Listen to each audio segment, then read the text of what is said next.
Good day to everyone who's joined us today. I'm Terrell Strayhorn, Provost and Senior Vice President for Academic Affairs here at Virginia Union University in the lovely city of Richmond, Virginia.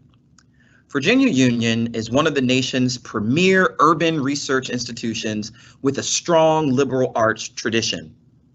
We're a university that's on the move with a dynamic vision, a historic mission, and an unapologetic commitment to educating leaders who are ready to secure the promise of a limitless future.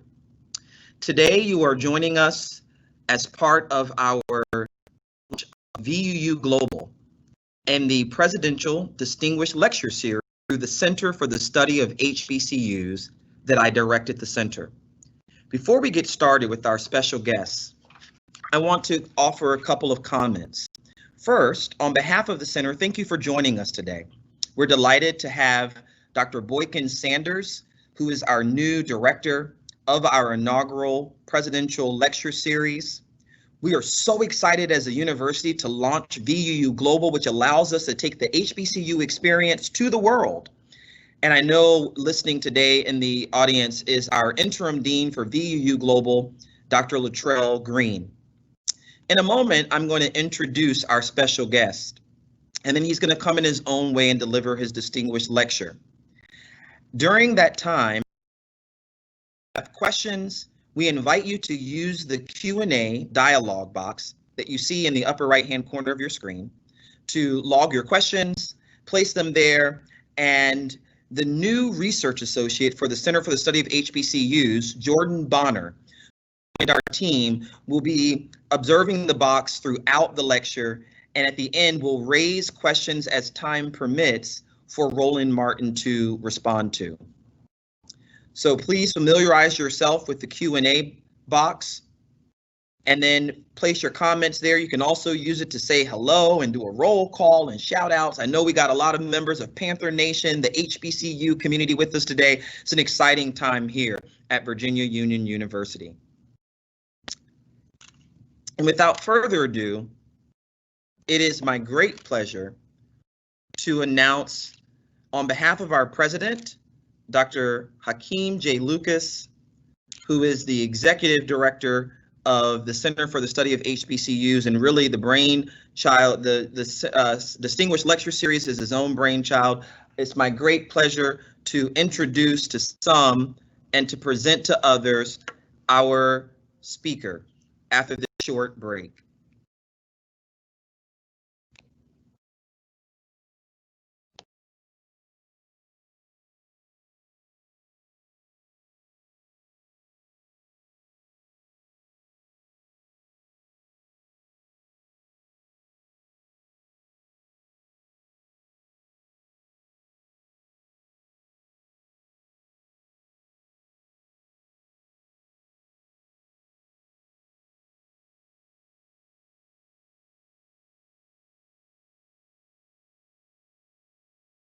Go ahead.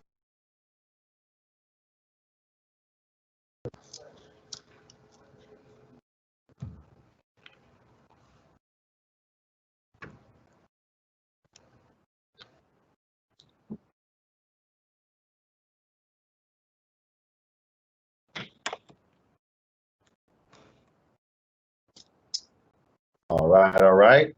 Can y'all hear me? Nope, still got the slide up. So, all right. They're gonna let me know what's going on.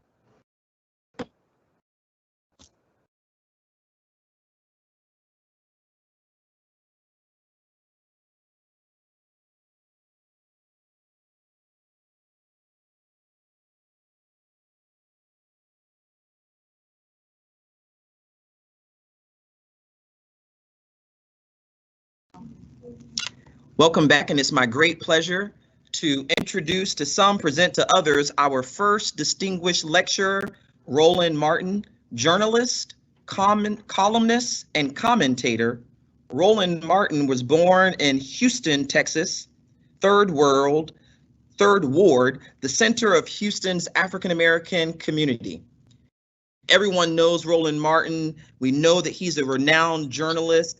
He attended Texas A&M University on an academic scholarship where he studied journalism and worked for the Bryan College Station Eagle and KBPX Channel 3. As a junior in college, Martin made the right decision to pledge Pi Omicron chapter of Alpha Phi Alpha Fraternity Incorporated, and he also attended the National Association of Black Journalists Convention.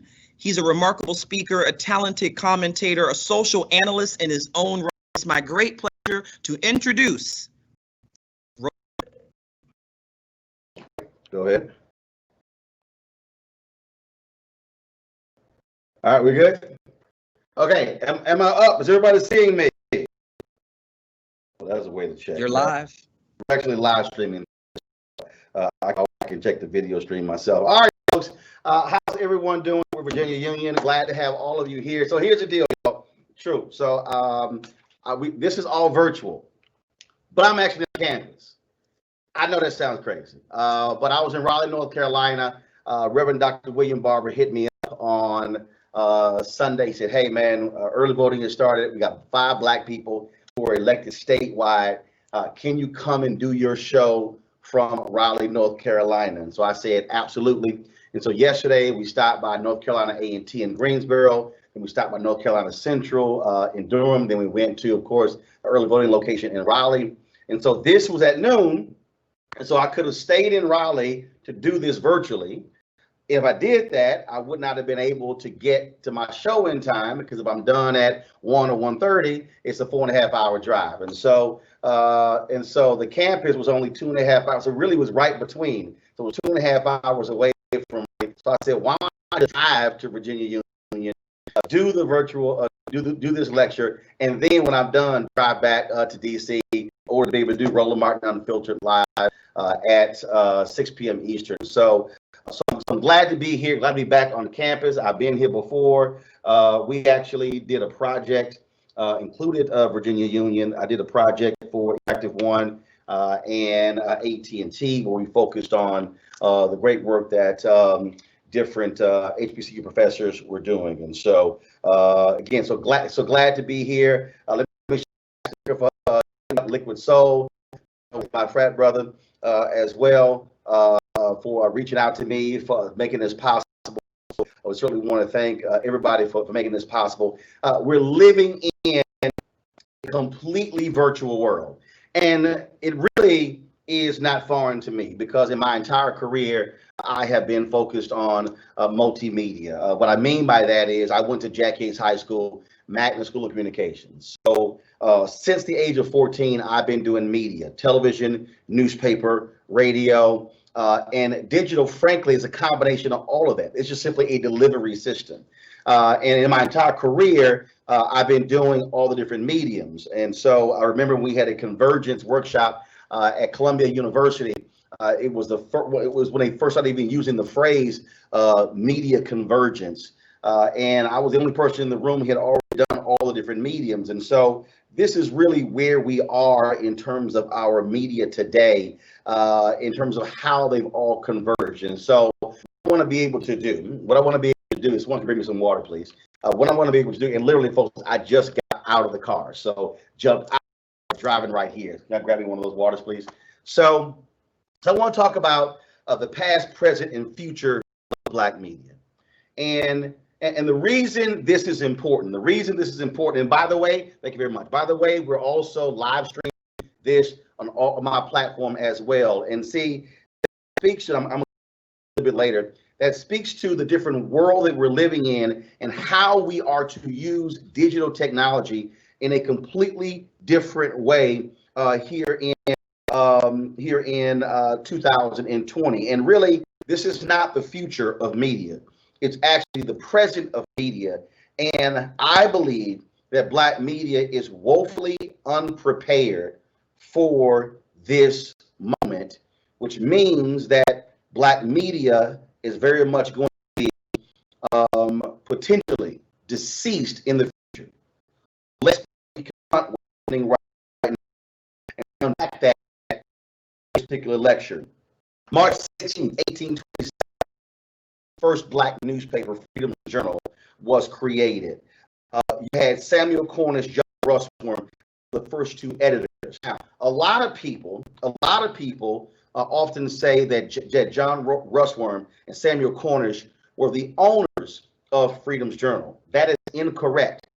Not the owners of Freedom's Journal. They were the first editors of Freedom's Journal. And the Black press uses this particular phrase that they use in their lead editorial to serve as a clarion call, if you will, for Black media today. And that is this here. The phrase, "We wish to plead our own cause. Too long have others spoken for us." If anybody who's worked at a Black paper, they've used that phrase before. It is a phrase that the Black Press of America, NNPA, the National Newspaper Public Association, often use our mission is. And that really is our particular mission. When you hear that phrase, "We wish to plead our own cause, long have others spoken for us." What that means is that we in Black media, Black owned media, and a little bit later, I'm going to break down for you folks why we must be careful when it comes to Black targeted media and Black owned media. The reason that phrase is so important is because what it does is it forces us to confront how stories are being told through what prism they're being told. So when you have a story that is being told through a Black prism versus a story being told through a white prism, I'm going to explain to you what happens. When I worked at the Fort Worth Star-Telegram, I was a City Hall reporter. Khalid Muhammad, the former national spokesman for the Nation of Islam, came to speak in Fort Worth. And what was interesting is that so I worked at the Fort Worth Star-Telegram, and then there was the Dallas Morning News. And both of us were the largest papers in DFW. And what was interesting is that Khalid comes to speak. He had been suspended by Nation of Islam leader Louis Farrakhan. And the next morning, there were two stories about Khalid Muhammad's speech. That was the Dallas Morning News, written by a white staffer. There was my story that was written. Now, what was interesting about these two stories is that here was the same speaker at the same event, but you really had two different views of the same speech. And so I got called into the office, editor, Debbie Price, and she had a copy of the Dallas Morning News. And she had a copy of my story. And then she asked me, why are these stories different? And I said to her, why in the hell are you talking to me? You need to go call his ass at the Dallas Morning News. See, what was different was that the white hat wrote about all the security and how everybody had to get checked and how they checked everything. I'm Black. Nation of Islam events. That's no big deal to me. So, me, event story. But here's the deal. The governor has spoken, and the president has spoken. Guess what they have? Security. So I didn't see the relevance of putting that in the story, but he did. There were phrases Khalid would use. I came here not to pin the tail on the donkey, but pin the honky. Anybody who is Nation of Islam events, we all know all of the verbal things used to get the crowd all excited and hyped, whatever. Y'all, it wasn't any big deal to me. But again, the white Dallas Morning News reporter saw it differently. Now, what I did was I actually listened to what Muhammad was saying. I was actually discerning what Khalid Muhammad was saying. And the crux of his speech was this. He said I'm not going to do to Farrakhan what Malcolm X did to Elijah Muhammad.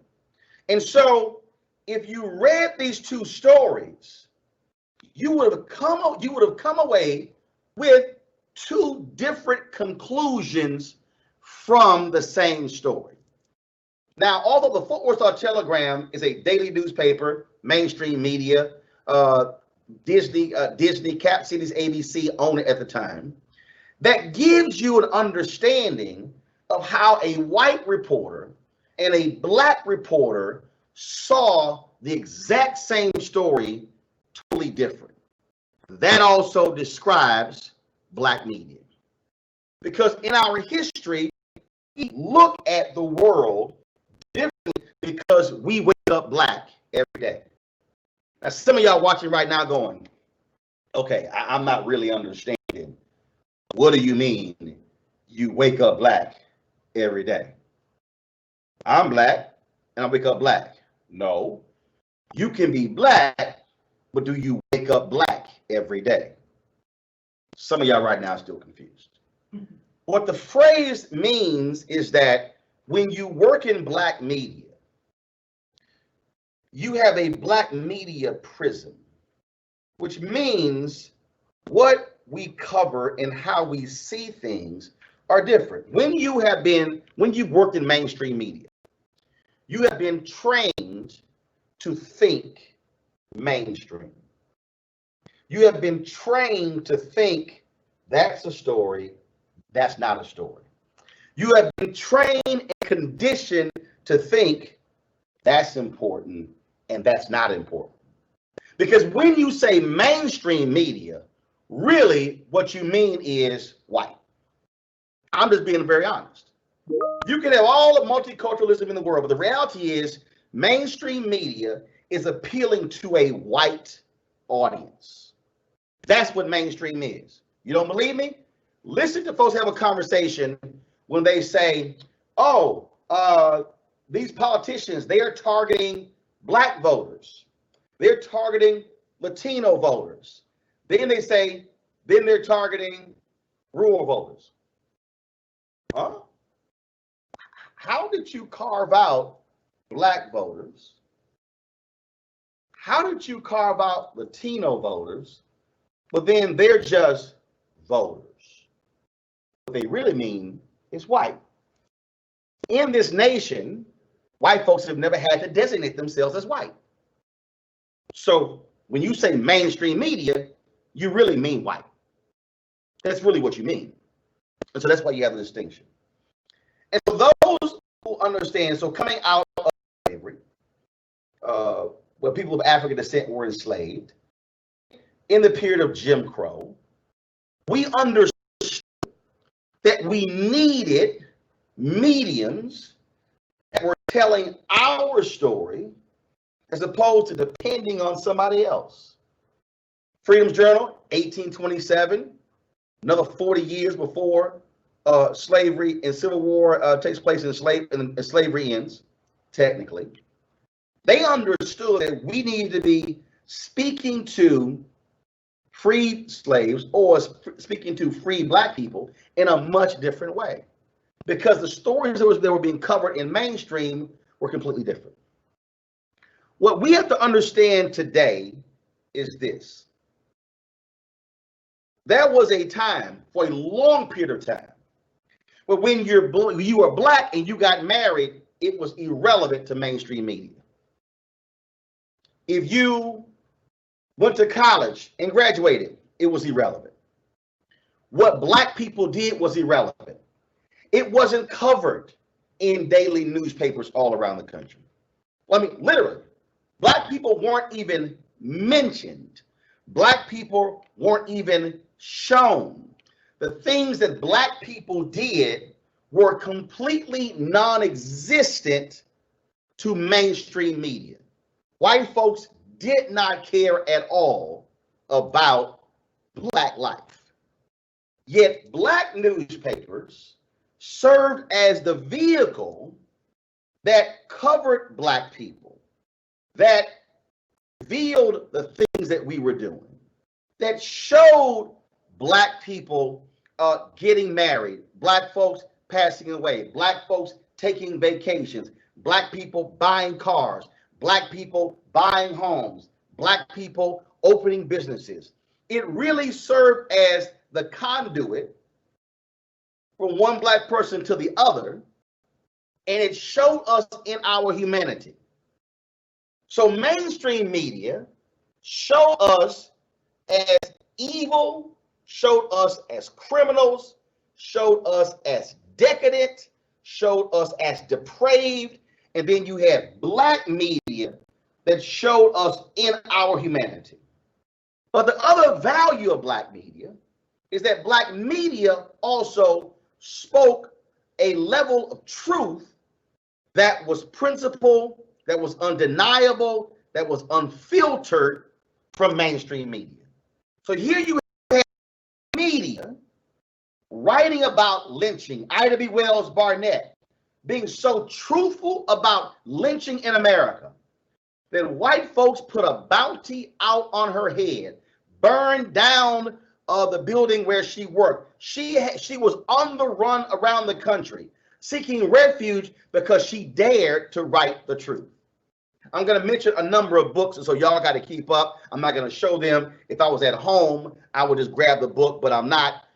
Ethan McKaylee has a great book on the Chicago Defender. Ethan McKaylee has a great book on the Chicago Defender.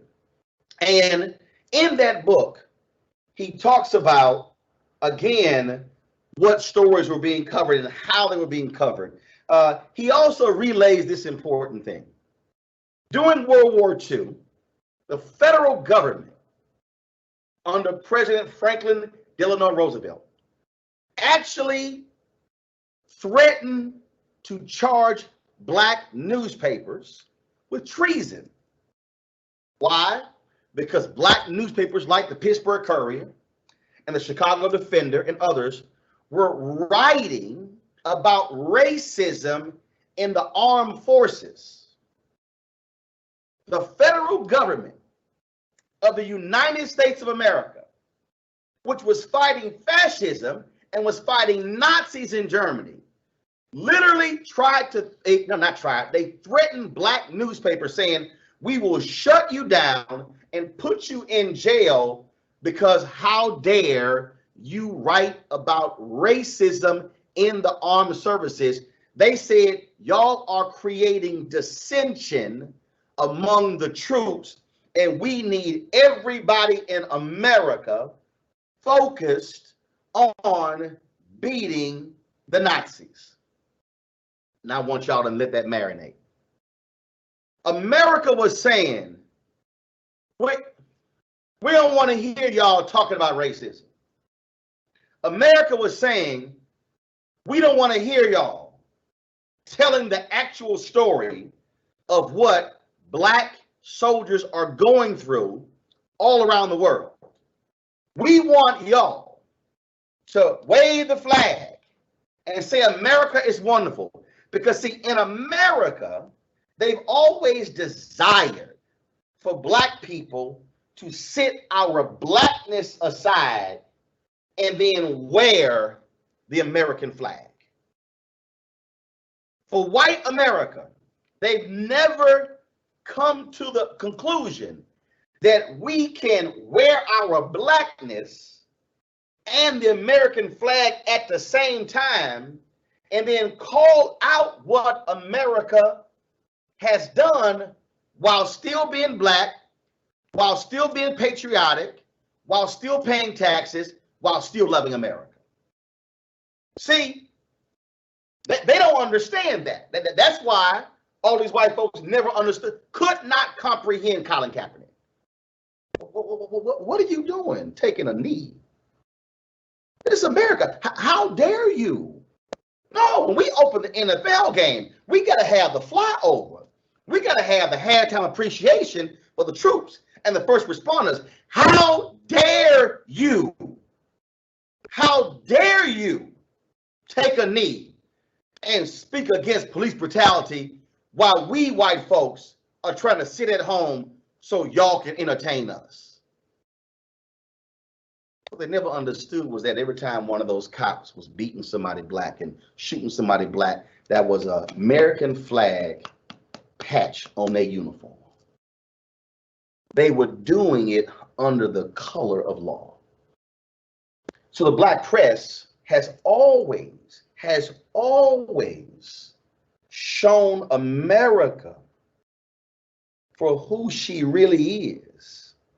And America has never been able to deal with what the black press was showing. So the black press has served as the true mirror of America in the country.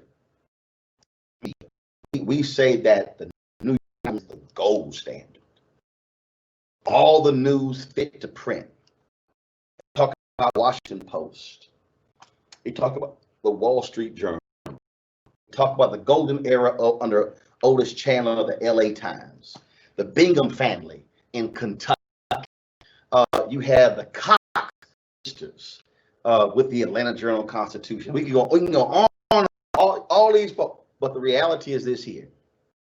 For black people, the Pittsburgh Courier, Robert Abbott, who founded the Chicago Defender, Frederick Douglass, who created the North Star, A.I. Scott, who created the Atlanta Daily World.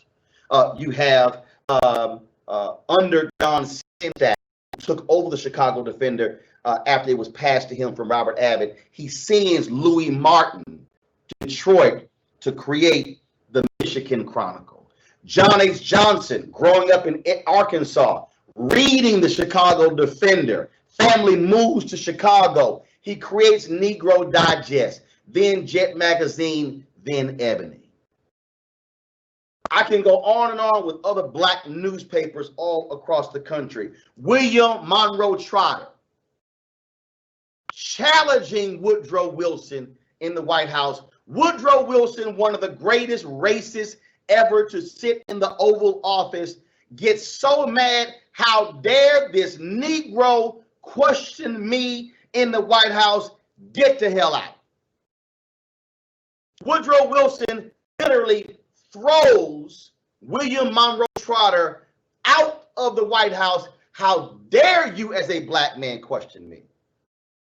And it's William Monroe Trotter who in Boston leads the national effort against the airing of The Birth of a Nation, the very movie that glorified the KKK, that was revered around America, and a movie that Woodrow Wilson showed in the White House. It was William Monroe Trotter using the power of black media in Boston that led to the national pushback against that particular movie, and challenged Boston leaders to actually not air. There was a great documentary on this very thing. I'm going to name the book for you on our shelf. There's a lot of books on the black press.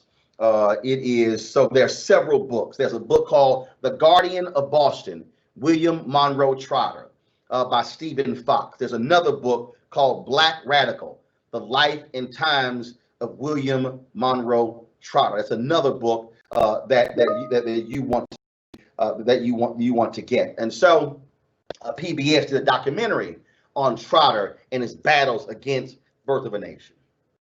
All of these things are important. When you talk about Douglass, it's important to talk about the writings and how black people use media to be able to drive messaging. I was I don't think we really understand.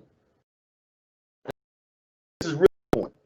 I don't think we really understand that were it not for black media, there is no way black people would have been able to survive the Reconstruction period, the Jim Crow, and the Civil Rights Movement.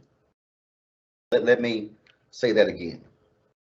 There is no way black people would have been able to survive any of these periods were it not for the black press. The black press served as the point of information. If you read the book called The Lonely Warrior on Robert Abbott, again, another phenomenal book. That book is so important because it talks about the life and times of Robert Abbott. In that book, and this story has been told, Ethan McKaylee talks about it in his book as well on the Chicago Defender. He talks about why folks were so angry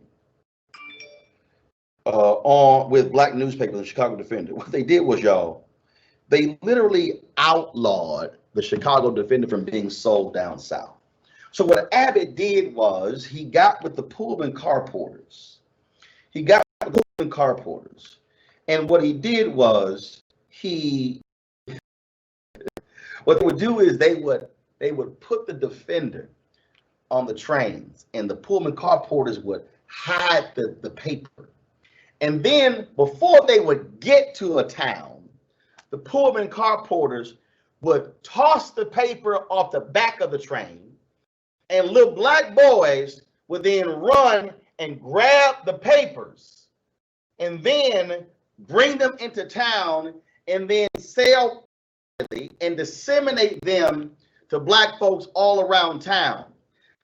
Y'all might be saying, well, why were the white folks freaking out? Because black people in the South were actually reading about what was happening with Jim Crow and lynching. And then black folks were reading about the opportunities, albeit not great, but much better than the South, where the Klan was sitting there killing folks. They began to move, and that's how the Great Migration really began. The Chicago Defender, black newspaper, played the role in one of the greatest transfers from the South because black people in Mississippi and Alabama and Florida and Louisiana and Texas and Georgia and Arkansas and Tennessee and South Carolina and North Carolina and Virginia were reading about all of these things that black folks were doing in Chicago, in Gary, Indiana, in Detroit, and they began to move north because of what they were reading in the black newspaper. But let me tell you how cold Robert Abbott was. Robert Abbott also used the power of the newspaper to also tell black folks how they should act when they move up north. Tell them, take your hog calling clothes off and put on your fine suits. The newspaper was used as a communications tool, not just for news, but also culture. I was in, and just for all folks to understand, I've run 3 black newspapers. I've run the Dallas Weekly, I've run the Houston Defender, and I've been executive editor and general manager of the Chicago Defender. And when I was in Chicago, that was a black restaurant, it was a sports bar. And what they did was they used old copies of the Defender to serve as, and it was printed copies, and it served as the film that was over the bathroom stalls. Y'all, this is a true story. So imagine me sitting here, I go to the bathroom, and I had seen, old copies of the Chicago Defender. So I'm standing there at a urinal, and I'm looking at these old copies of the Defender, and they had this article on a cricket match being played at Jackson Park. And I'm sitting and I'm like, what? I'm literally looking and I see the date of the paper. And the Chicago Defender was writing about these people of African descent who were from London, some who were from Africa, and there was a cricket match in the park. And then I started looking at other stories. So basically what the Defender and the Pittsburgh Courier and Atlanta Daily were, what they were covering all of who we are, all of this blackness that was being shown in these pages. Another book, Gerald Horne has an amazing book on Claude Barnett. And I've worked in black media for years, and it wasn't until Gerald did this book that I even learned about who Claude Barnett was. There's a great book. There's a great book. It is called, hold on one second. It's called The Rise and Fall of the Associated Negro Press. Claude Barnett's Pan-African News and the Jim Crow Paradox. The Rise and Fall of the Associated Negro Press. Claude Barnett's Pan-African News and the Jim Crow Paradox. Claude Barnett was assembling, in essence, these packets of information that he was then sending out to various black newspapers. These packets of news in these dispatches included African Americans who were traveling abroad, African Americans who were artists. It included black folks who were in World War, black folks who were during World War II, who were traveling to where war was taking place, and were sending back dispatches.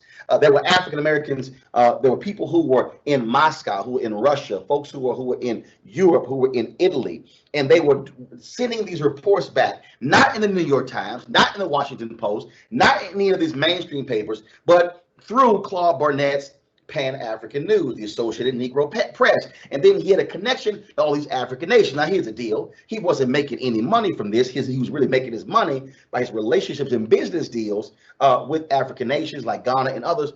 But the thing about this, it was so impressive that even white newspapers began to look at this and say, man, we might want to start covering some of this stuff or carrying this, because they were having stuff that even the white writers didn't have. So Claude Barnett was able to assemble this. But I want to go back to this last line.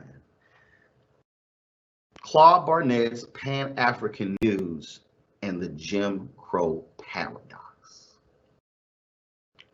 And y'all might say, well, why are you focusing on that?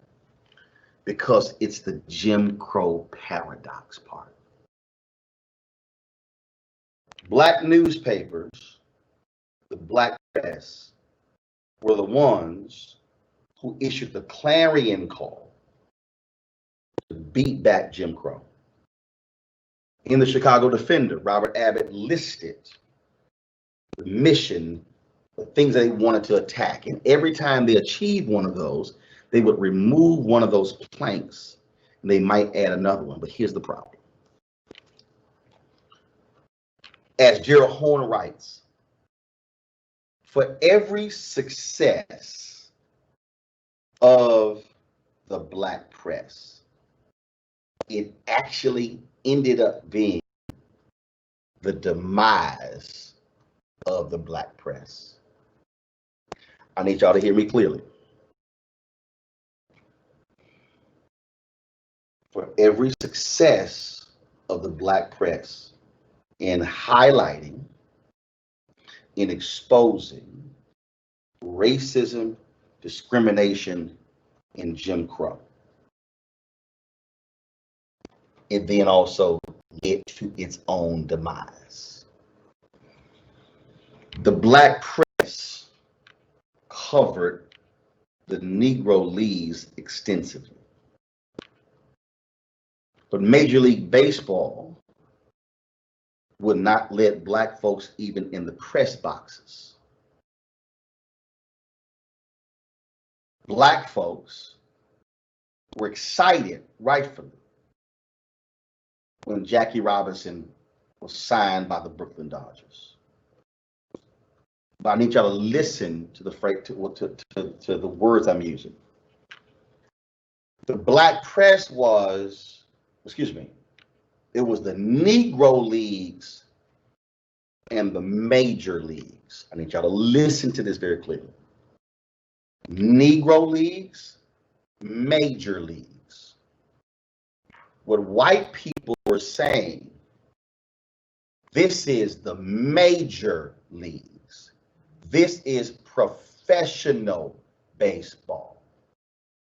Y'all are in the Negro leagues, meaning y'all aren't professional. When in reality, there was more great talent in the Negro leagues than in the major leagues. What the major leagues had was white money. Better stadiums, better lighting, better fields, better uniform, better food, better travel, higher salaries. That was all a byproduct of whiteness. Negro leagues had the raw talent, but didn't have all of the accoutrements that they did. Why is this important? Because when Jackie Robinson goes to the major leagues to break the race barrier, that began, listen to me clearly, that began for black people to celebrate Jackie Robinson is in the majors. But it leads to the decline and the demise of the Negro leagues, which were mostly black owned. So what did we trade for acceptance in Major League Baseball? We lost black ownership and control of the Negro leagues. And there's somebody who's saying to me, so Roland, are you saying that we should not have been fighting for that? No, what I'm saying is be very careful what you ask for when you start breaking down those walls. I go back to Gerald Horne's last line, Claude Barnett's Pan-African News and the Jim Crow Paradox. Claude Barnett began to realize that as he and these other black newspapers kept chipping away at Jim Crow, that it actually was hurting them because they had a captive audience who read their work, who bought their papers.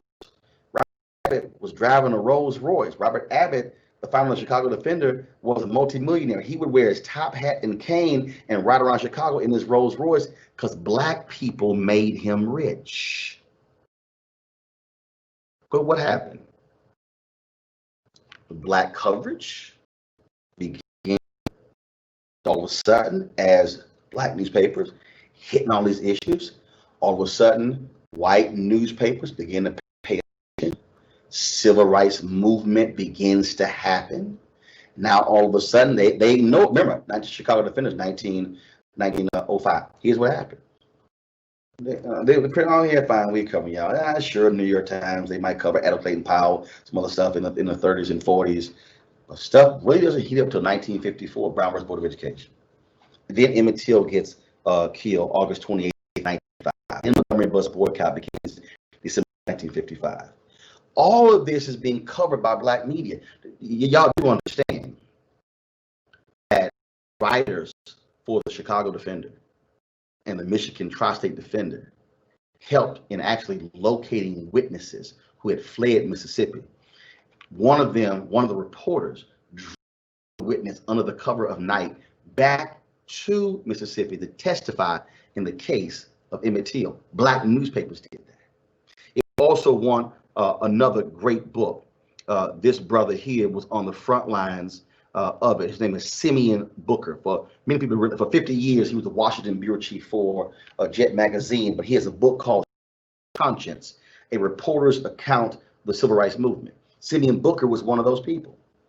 And so what happened was black press was covering the civil rights movement. White folks were not there. They were not there. And then all of a sudden, then as it began to heat up and as more resources began to get thrown to this, all of a sudden, white media now begins to step in and begins to cover this movement. And then what happened is there's a shift where the resources of white media begins to swamp black media.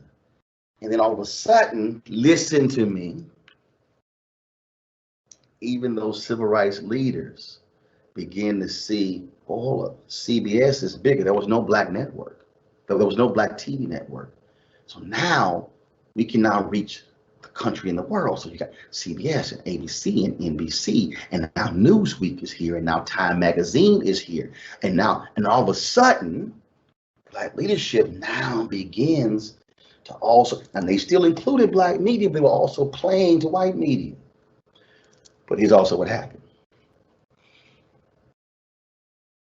Black media had to take a back seat to white media during the civil rights movement because black people were being beaten and killed. That's another book, won a Pulitzer Prize.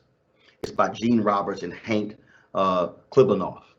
I have a couple of copies of the book. It's called The Race Beat: The Press, the Civil Rights Struggle, and the Awakening of a Nation. When you read that book, they write in the book how if it was not for the black press covering the civil rights movement, serving as the foundation, you would not have had these white media entities then coming in, being able to cover the movement. So you had all of these things that are going on. And so all of a sudden, if you were black, you could no longer cover the rally because you were getting beaten and killed. In fact, Little Rock, Arkansas, 1957, one of the staffers was beaten. He was a photographer, writer, was beaten there in Little Rock, later died from those injuries. Black media was still important. When Daisy Bates, y'all realize Daisy Bates owned a black newspaper. When Daisy Bates, when they were planning the Little Rock 9, the black paper was in the planning meeting. That's why we all see all these photos, these intimate photos of Dr. King and Malcolm X and Muhammad Ali, because black papers were there. Black papers, they were basically living there. You could go to every city in America, and that was the black photographer who shot everybody. Because white people ignored us. So black media served as key point for us to be able to access our own culture. But as we go through the 50s, now we get to the 60s, now we see a shift. In Paul Burnett's, in Gerald Horne's book, he talks about Alex Dunnigan.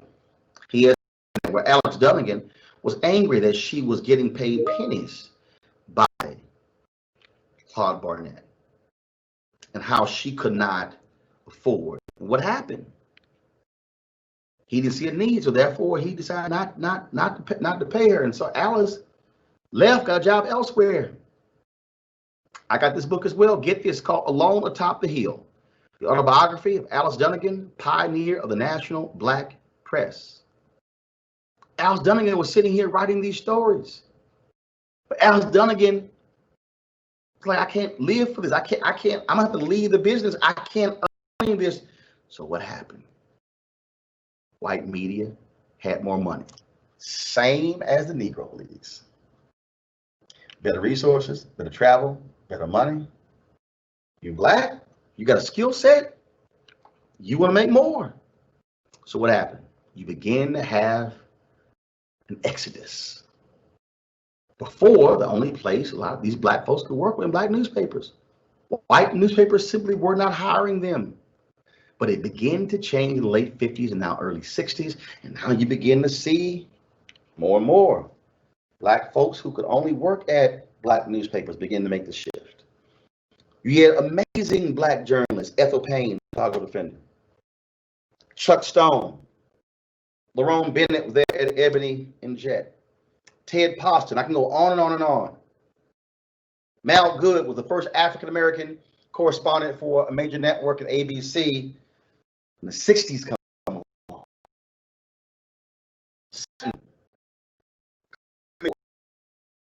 Damn the 1967 race riots. They disagreed about everything. They come to the conclusion that there are two American white, one black, and they chastised the media for their coverage of the race riots because they said you did not have enough diversity. So the first wave of Black journalists in television took place after the Kerner Commission report was released in 1968. And then when that happened, you then begin to have an influx, slowly but surely, of Black folks migrating from Black newspapers over to mainstream. You begin to see the first Black reporters at the New York Times and the Daily News, and the New York Post, and the Washington Post, and you start going on and on and on. Where were they coming from?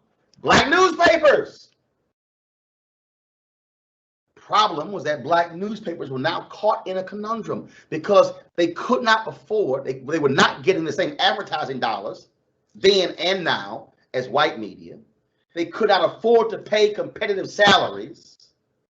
And the problem is those Black papers had such a monopoly on Black talent that they were not preparing for the day when that Black talent was going to leave. That's why I use the Negro leads as an example. So we go through the late 1960s, we go into the 1970s. So now all of a sudden, these major Black newspapers, the Chicago Defender and the Pittsburgh Courier and the Memphis Tri-State Defender and the Atlanta Daily World and all these papers, Philadelphia Tribune, and now you start talking about St. Louis American, and we can go on and on. Now all of a sudden, they're now caught because I had a captive audience, Black people, that the white folks were not paying attention to. I had captive staff because the Black staff couldn't work nowhere else. So I'm living my best life. Chicago Defender goes from a weekly to a daily. It was called the Atlanta Daily World. Once you get out of the 60s, and once you end that second Reconstruction period of the Civil Rights Movement, what happened? Integration, the ending of Jim Crow, led to the demise of Black media. The Chicago Defender was so powerful, the Pittsburgh Courier was so powerful, that the White House read every word that was in their newspapers because they spoke for millions of Black people. So you get into early 70s, they begin to lose their influence. Now they're trying to figure out, how do we now navigate in this world where now white media is talking to our customers? They're now taking our talent. How do we now compete? Because we aren't constructed to compete against them, because same as Major League Baseball. They got more money. They got more resources. We cannot compete. And so Black press goes through this period of angst from 1970 through the 1980s. And sure, in the 70s, Black Enterprise comes along, Essence comes along. John H. Johnson had the whole Black magazine market to himself. He became one of the richest Americans. He had it all to himself, and he wasn't a fan of that. He was not a fan of that. If you read several different books, Brett Pulley has a great book on BET, Bob Johnson. That book is called The $1 Billion Bet, Robert Johnson and the Inside Story of Black Entertainment Television. You also have Ed Lewis has his book dealing with Essence, where, and I can't wait till Susan Taylor one day sits down and writes her book on Essence. But Ed Lewis wrote a book talking about the issue of Essence magazine, the history of Essence magazine, and I'm looking for it right now. I'm going to pull up in a second his particular book, and I have that book as well. And he talked about how John H. Johnson actually tried to buy shares of Essence because he wanted to put them out of business because he felt they were actually competing with him. Earl Graves, of course, launches Black Enterprise, and what then happened? Essence creates the Black luxury market because these major advertisers were not advertising in black media.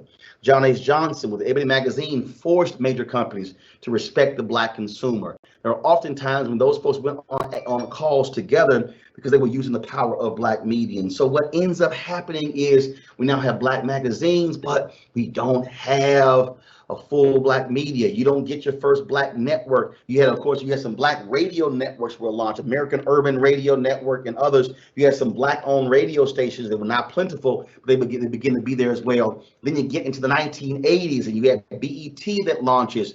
Then all of a sudden you begin to see the tax credits in Congress that allowed for an increase in black radio ownership. But then the 1996 Telecommunications Act signed by Bill Clinton was a death knell because that then led to media consolidation. And so the progress that we had with black radio ownership began to go down because they began to get bought by the majors. They could not compete. You could not compete against the company owning 100 radio stations like Clear Channel, which is now iHeart, when you only own one or two stations, because it all became about scale. And so we come into 1980s and 1990s, and again, we've got magazines, we've got black newspapers that are withering on the vine. 2004, when I took over the Chicago Defender, y'all, they had lost money for 20 straight years. 20 straight years. The Michigan Chronicle, or the Memphis paper, the Pittsburgh paper were funding or covering the losses of that great institution. So we go into the 80s and 90s, and then we all of a sudden go into 2000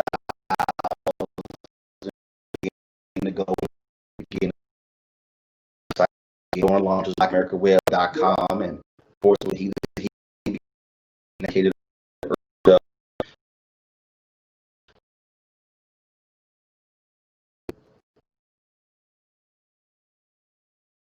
The problem is you had a few at the top, but really where most of our stuff was the bottom. And so black newspapers began to fall and fall, circulation fall and fall and fall and fall and fall and fall and fall. So where are we now? The problem is where we are now is that we're living in the world right now, not black owned media, but black targeted media. BT sold to Viacom for $3.3 billion. I'm not begrudging that. The reality is Bob Johnson and Sheila Johnson built a significant product there. But if you read Brett Pulley's book, BT should have been sold for $10 billion. BT was getting $1,500 per 30-second ad. When MTV, comparable network, was getting $8,000 per ad. What does that mean? That means that white advertisers who control the budgets, they viewed white viewers far more important than black viewers. So therefore, the black viewer was only worth $1,500 per 30-second ad. The white viewer was worth $8,000 per ad. I go back to the Negro League, Major League Baseball comparison. Folks, what we have to understand is that black people have always been devalued in this country.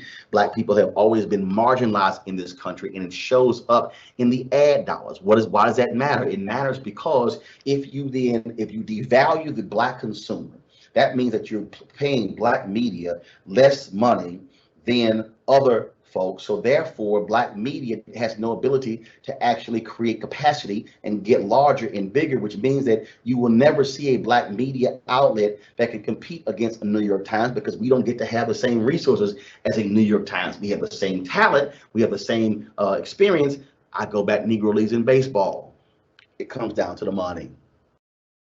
And so here we are today. And so when you begin to say, look at the black websites, the Root website, not black owned. The Griot was black, started black owned, sold to NBC. Byron Allen buys it back, so now it's back to being black owned. When you start going through Black Voices, started off as being black owned and controlled, later then bought by AOL. It's now under the banner of HuffPost, which is owned by Verizon. They are not black owned. If you look at the networks in this country, you have TV One and Clio, controlled by Kathy Hughes, Alfred Liggins, black owned. BET Her, not black owned. Bounce Television, owned by Scripps. Michael Katz, not black owned. OWN, the network itself, the network owned with a 50-50 partnership between Oprah and Discovery. She sold 30% of it back to them. They now control 70 or 80% of OWN, not black owned. Then I talk about Aspire TV. They are not black owned. Revolt, Black owned, Sean Diddy. We have that Black News Channel, Fledgling Cable Network that just launched in this year as well, led by J.C. Watts. But the majority shareholder is the guy who owns the Jacksonville Jaguars, not African American. I'm saying all of this because when I go back to the story I've talked about in terms of how you cover things, when you are Black owned, you get to make decisions that are in the interest of Black people, and you're not having to ask somebody else's opinion. So when I launch my digital net show, that's Black owned. That means that I am making those decisions in terms of what we cover.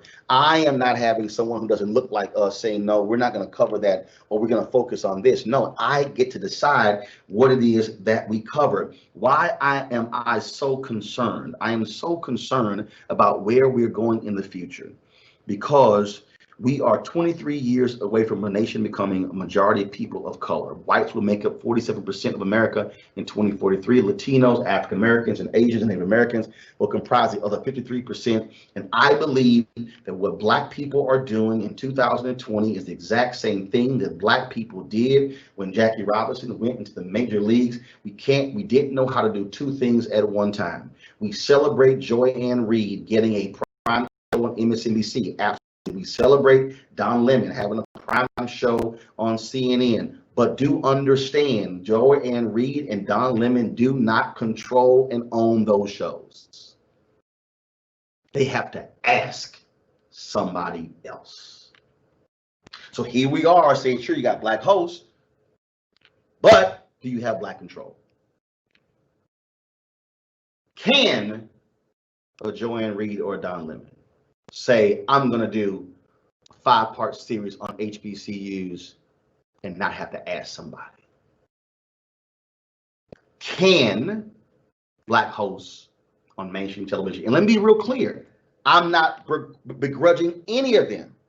I am perfectly fine with Robin Roberts making $15-20 million with Good Morning America. I'm fine with Al Roker and Deborah Roberts. I'm fine with Gayle King. But what I'm saying is Black people cannot do what we did with the Negro Leagues and be so enthralled with white validation or working in mainstream that we lose Black media, Black-owned media, because what happens when they say no? Y'all got to remember, BET covered live the Million Man March. The other networks ignored the Million Man March. They ignored. I worked at the Fort Worth Star-Telegram, y'all. When they had one of the planning meetings for the Million Man March in Houston, my editor said, we don't care. I said, well, I'm going home anyway. I'm going to go cover it. And then when I came back, they wanted the story. And then when they had a 10,000 Black men were in Dallas to lead up to the Million Man March, they didn't care. I kept pushing them. Then they said, no, you can't cover it, because I had written some editorial for the Black newspaper. Again, see, y'all got to hear this.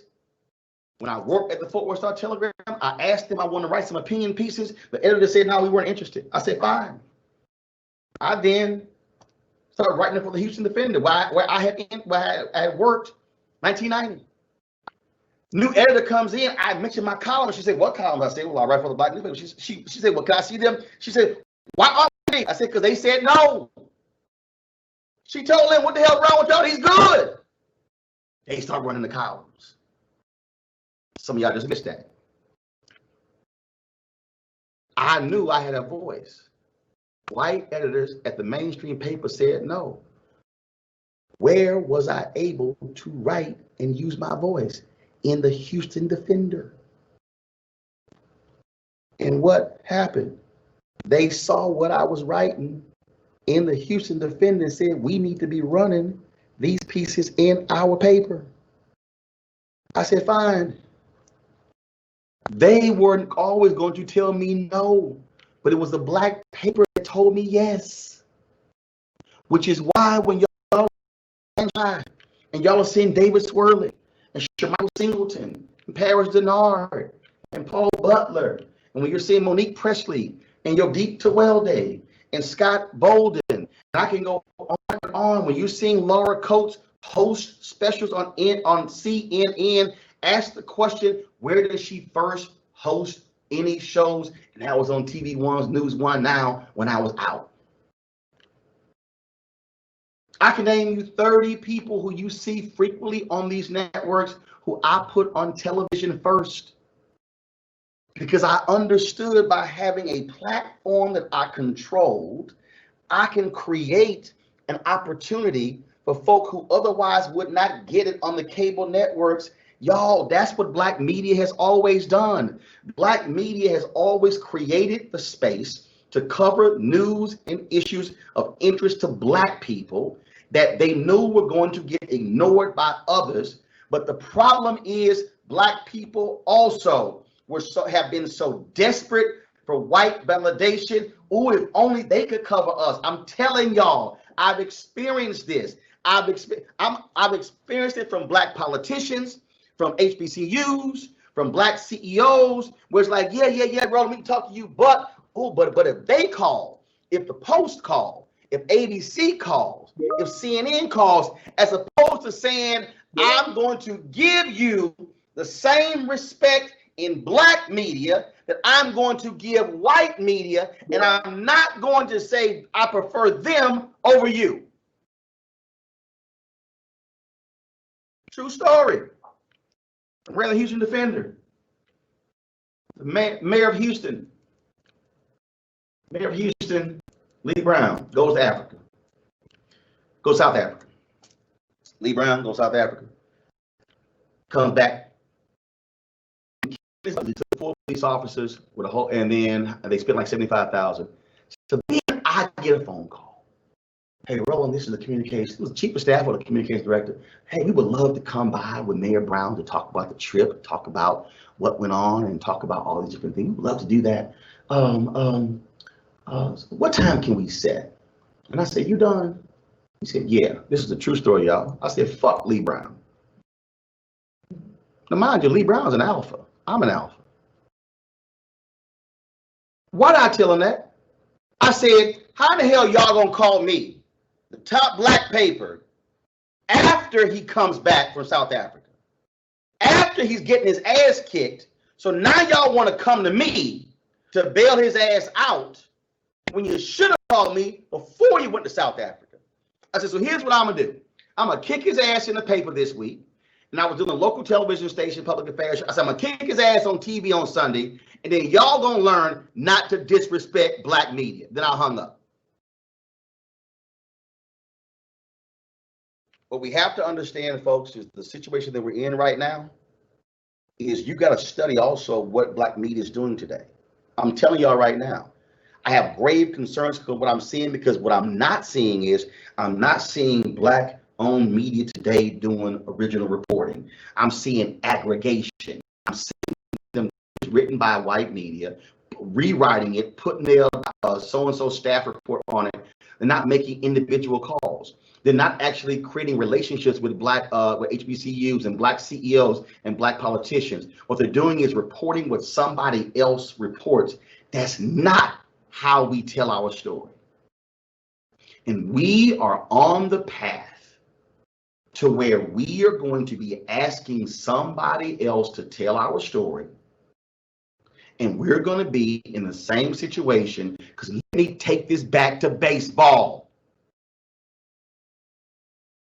Jackie Robinson goes to the major leagues, influx of Black players in the major leagues. What is the percentage of Black baseball players today?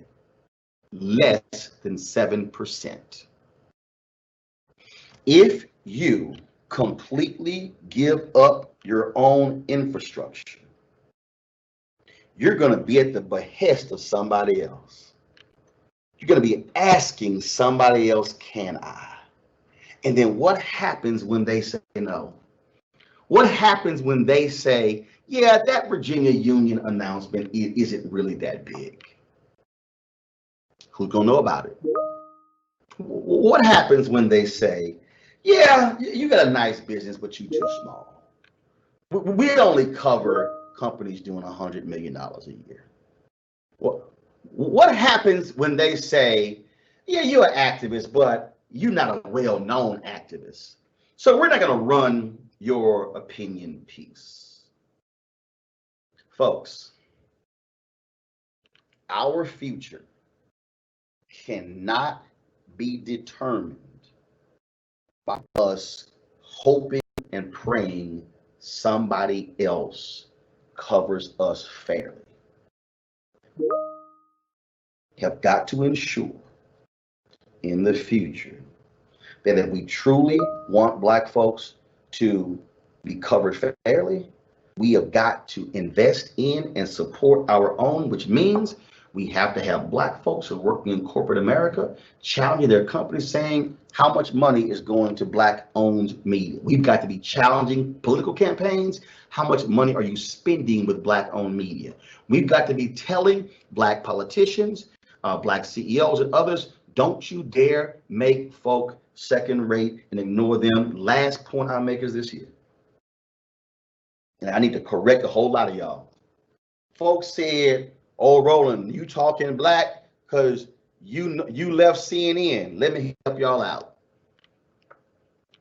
I got paid for my opinion by TV One before CNN.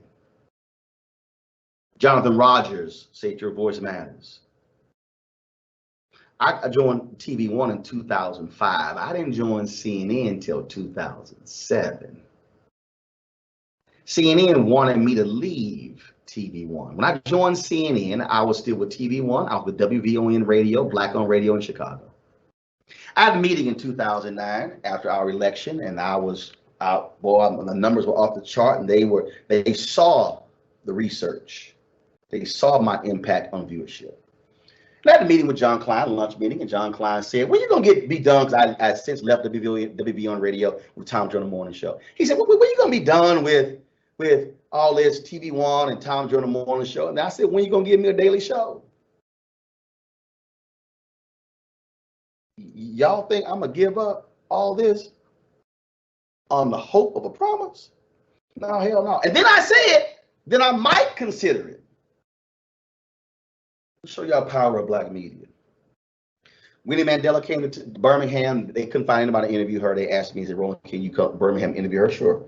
I go to Birmingham. I get 20, 25 minutes with Winnie Mandela. I interview her. They come back and they say, well, why didn't you ask Winnie this? I said, why in the hell y'all didn't talk to her? I said, I asked Winnie what the hell I wanted to ask. If y'all want to answer the question, y'all asked, should have interviewed Winnie Mandela. CNN said, we're not going to run it. I said, okay. I went to John Klein. I said, yo, they ain't going to run it. Give me the interview. I'm going to run it on my TV One show. He did. When Mandela died in 2018, when I was in Memphis, it was March. It was February 2018, I think, or was in March. And guess what we did? We restreamed that interview. Listen to me clearly. If I did not have a Black platform that I controlled, that interview with Winnie Mandela would have never been seen publicly. It would be sitting on a shelf at CNN right now. Y'all would have never, ever known that I interviewed Winnie Mandela unless I told you.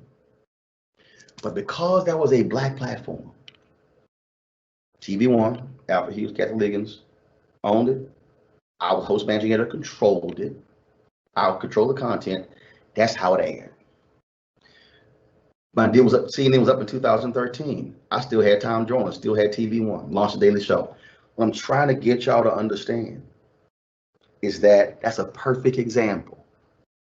You didn't ask the questions that we wanted you to ask, so the interview is not going to run. But when you have a Black-owned media platform, you don't have to wait for somebody else's permission.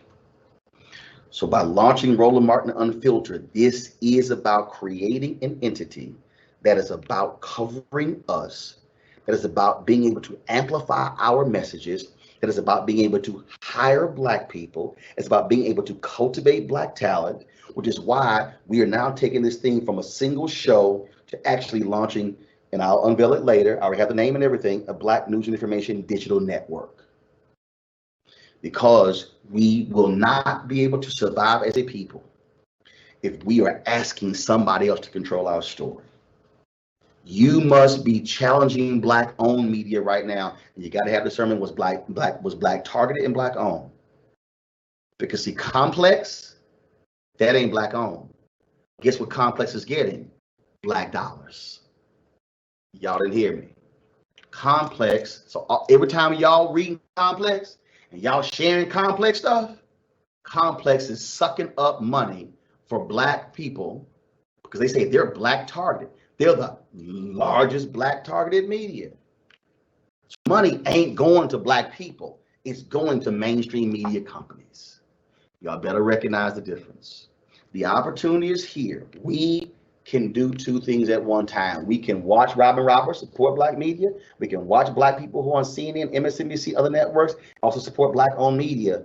Because I'm telling you, and we already see it now, there will be a time when those networks and those magazines and those newspapers and those websites are going to say no.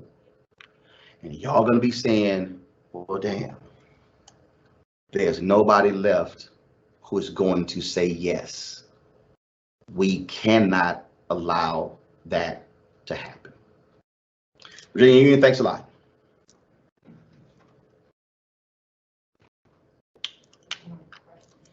Questions? All right, thank you so much. All right, we got questions. Let's go. We'll do a virtual round of applause for that awesome lecture. Thank you, Roland Martin, for your wonderful insights about the power of Black media, Black-owned media. So we're going to entertain a few questions. We have a research associate from the Center for the Study of HBCUs, Jordan Bonner, who will moderate those questions. He's going to be a voiceover, so you'll hear his voice in a moment raising those questions. And you're live still, Roland, so you can just answer the questions as they appear. Cool. Take it away, Jordan. Awesome. Thank you, Mr. Martin, for your remarks and time. So first question we have, what specific responsibility do our HBCUs have to the sustainability of Black media? First thing is HBCUs have got to have real communications programs. I can tell you this, I've traveled around this country. I have seen great deficiencies. There's an opportunity there. All the people, a lot of the excuses that I heard in Black newspaper from Black publishers, I hear the exact same excuses from HBCUs. No, there's a lot of Black talent out there who can be teaching. I think HBCUs have got to stop also operating like white institutions where, and again, this is no disrespect to any professor who's gotten their master's or PhD, but let me be real clear. There's not a single professor in America with a master's or PhD who can actually teach students communications who ain't never done it. I'll call it right now is a mobile newsroom. We have to be teaching people how to understand. This is not a theoretical, media is not theoretical. It's real. How to shoot, how to record, how to edit is real. And so what should be happening, I really need HBCUs to examine their programs to say, what are we teaching? And I need y'all to listen to me clearly. When I travel around this country, when we do shoots, I typically will actually pull in HBCU students to help us on these projects. And when I look at the basic lack of knowledge they have on things, it scares the hell out of me. Because what that tells me is they're not being taught the right things. You cannot have a new generation of Black folks in media and in Black media if they're not being trained properly. And so I would really challenge every HBCU, the journalism program or communications program, to examine its its efficiency, its efficacy, how effective is it, and allow someone like me and others who live and breathe this to come in and bring in our professional expertise and assess it, not through an academic lens, but through a real world media lens. That's how HBCUs can actually make the difference. Because here's the deal, if you're able to churn out talent who comes in ready, then they're much better off. But I can tell you right now, and there's no disrespect, and trust me, I've seen the same thing from mainstream. I see a lot significant deficiencies today, which makes no sense when this little thing right here, Steven Soderbergh, go to Netflix, watch the movie High Flying Bird. That entire movie was shot with an iPhone 7, a Netflix film, because you got to know how to use the technology. And so that's how I would challenge HBCUs to position students and Black folks of the future.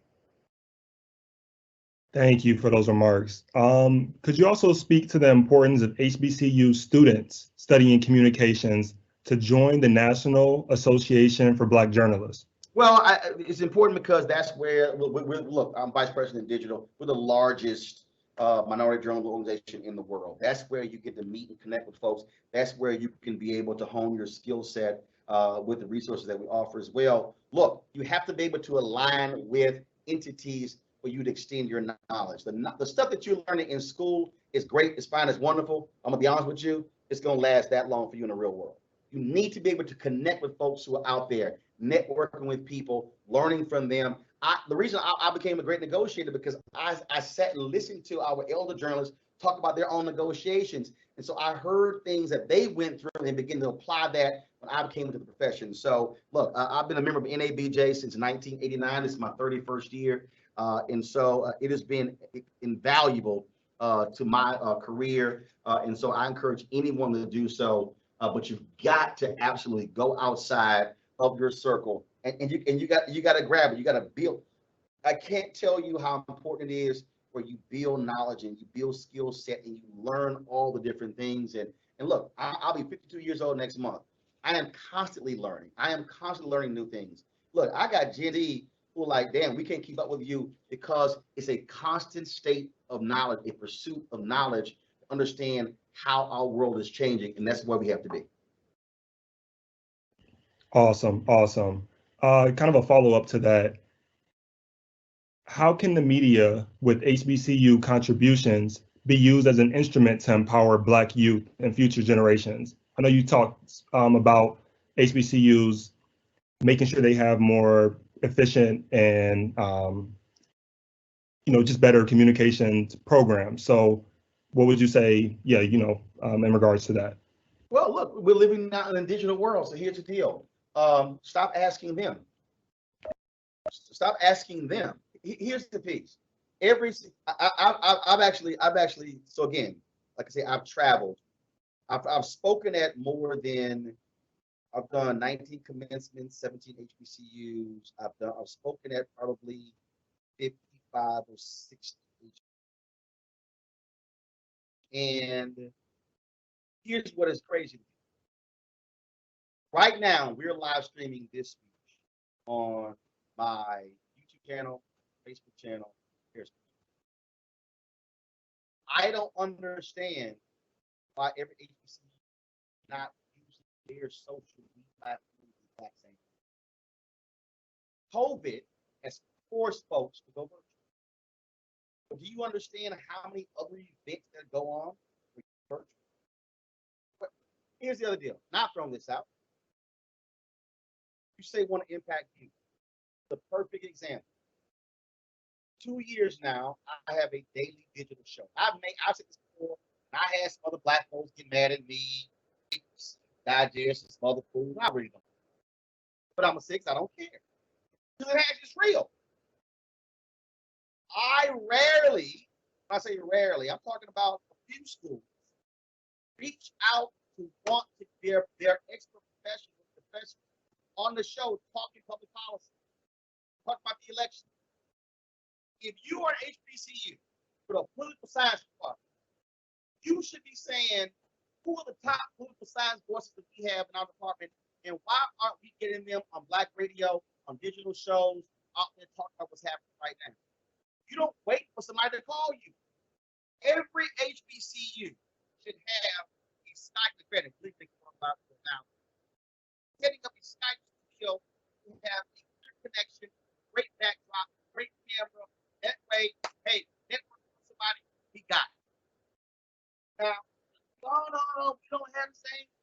Yeah, we don't have the same resources. We don't have the high school. Hey, the world is now changed. Now, so I am is to actually not wait for somebody to call you. Find your own messaging. See that using Facebook, using Periscope, using Instagram in a much more organic way. And here, and not just drop out. I still don't care.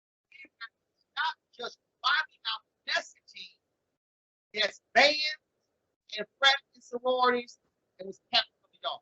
When I did this question, I'm not doing anything on bands.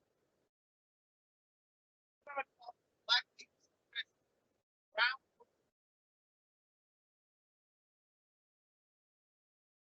that might not get as much as many views as a really edited creative video on bands and fraternity sororities.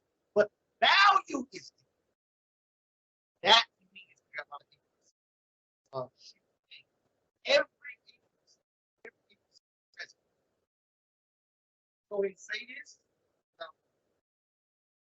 Every HBC president should be saying their communication staff, don't be trying to get people TV and radio by faculty out there. Because now, imagine, like you're seeing kind of professor and then you have somebody out there talking about white evangelical. You got somebody from your school today. Imagine black Boston folks. She goes out talking about constitutional law. Like, imagine all of a sudden versus Larry Sabano, University State, local state, the union, we're seeing it, we're seeing Oregon State, we're seeing out. You know what I'm saying? So I believe the president have got to challenge themselves and their staffs to say, how are we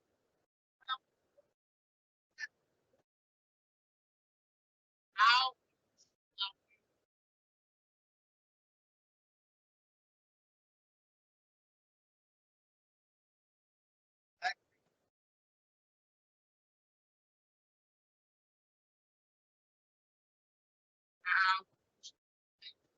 I do every day get focused on myself. I should say, y'all, Lord, please, I should be every day.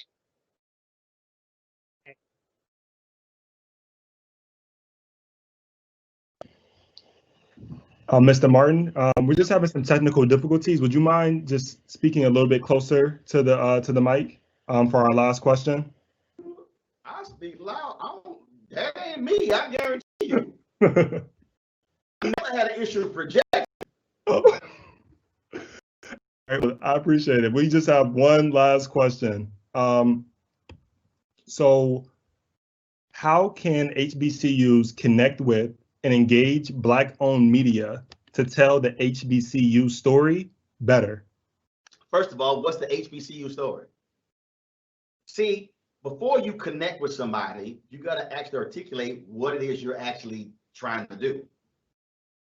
So what I've described for you is the HBCU story is not a story. You have HBCU stories. You have HBCU angles. You have HBCU perspectives. So before you pick the phone up and call somebody, you got to do an analysis of yourself.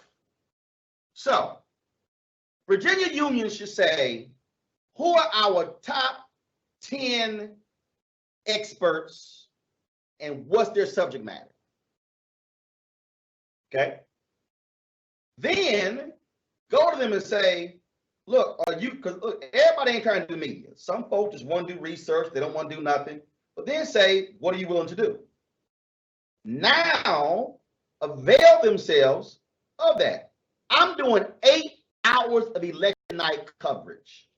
That's going to be simulcast on iHeartRadio's Black Information Network stations, more than 20 or 30 stations across the country. I'm trying to understand how every HBCU is not trying to get their political science professor or their subject matter experts, if they got experts on voting rights, experts on polling or whatever, on the show. I'm telling you right now, they're not.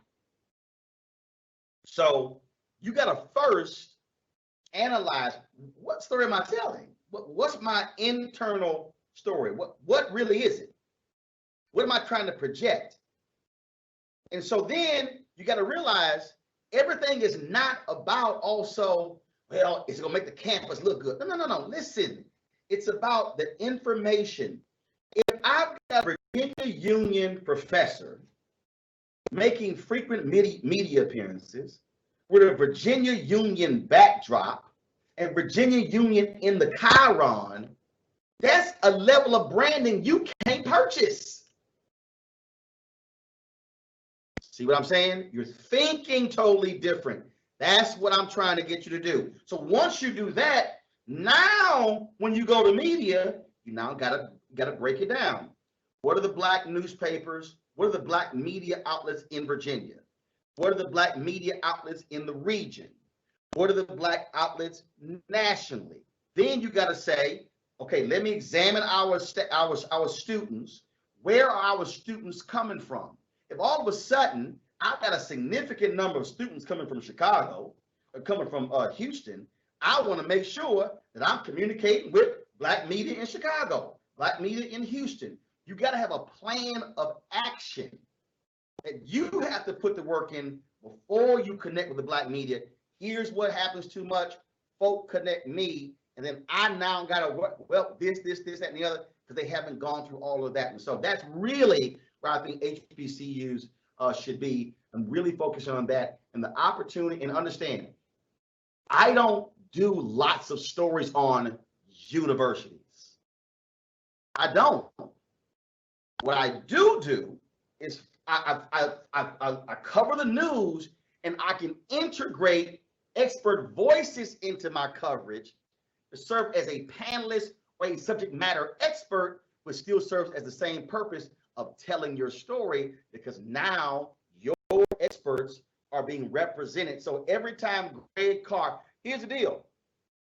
I got other speakers in the lineup for our distinguished lecture series. We've got in our lineup Michael Eric Dyson. We've got sports analyst Jalen Rose. We've got pastor and gospel recording artist Charles Jenkins, Will Stute, Larry Millers from Jordan Brands. I mean, the list goes on. So certainly want you to grab a neighbor, tell a friend. Professors, bring your classes. Students, bring your clubs and organizations. Grandmas and grandpas, aunties, uncles, grab the whole community and come and join us. We're taking the HBCU experience to the globe through our VUU Global Initiative here at Virginia Union University. And we are so delighted that you took time to join us here for the first lecture. We'll see you this same time next Wednesday at 12 o'clock p.m. noon Eastern Time for the Presidential Distinguished Lecture Series. Take care.